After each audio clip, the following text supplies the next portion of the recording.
Hello, and welcome to this week's weekly wrap-up. I wanted to make you aware of some of the things happening right now in the Capitol and also some of the things not moving. First of all, what we are doing is meeting in finance subcommittees, and that means that every department has its own binder with all of the line items for the major budget that we'll be passing. And that's our big job, right? To make sure that we fund whatever we need to do as a state. So this is an example. This is the Workforce Department of Labor and Workforce Development. So we go through each and every line item, and then as a subcommittee, and then it moves to finance from there and then to the floor. So that's the big work that's happening right now as subcommittees, and I'm also on the Natural Resources, Military Affairs, and the University Subcommittee. So it's a lot of good work happening in the next couple of weeks.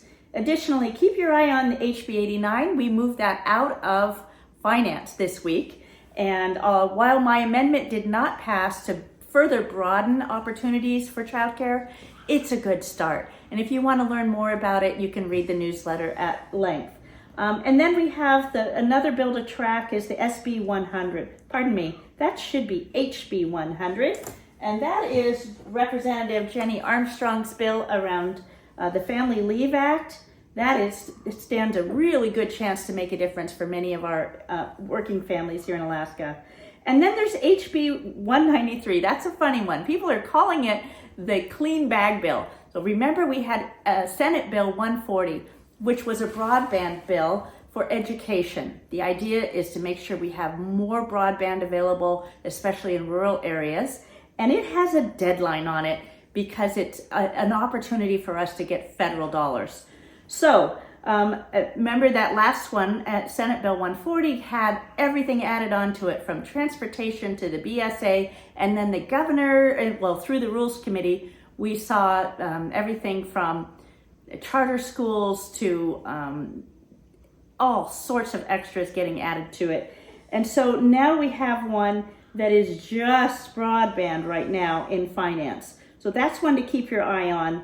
I can tell it's probably going to move fast because of the deadline. Lastly, we have Senate Bill 88, which I've talked about before.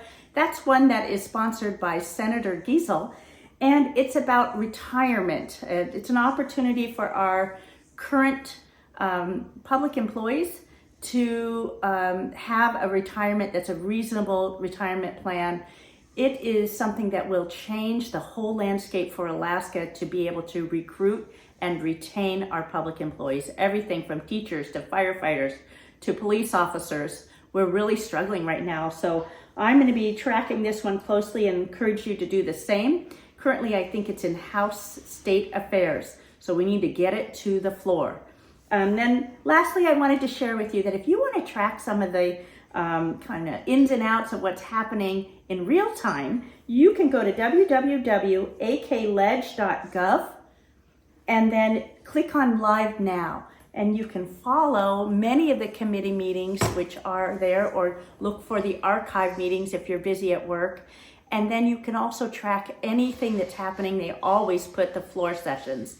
That's where all of us assemble and we vote on bills. And like I said, sadly, last week we didn't vote on a single bill. So I'm hoping that more will happen this coming week, and look forward to giving you that update next week. Thank you so much, and be sure and call our office if you have any questions. Take care.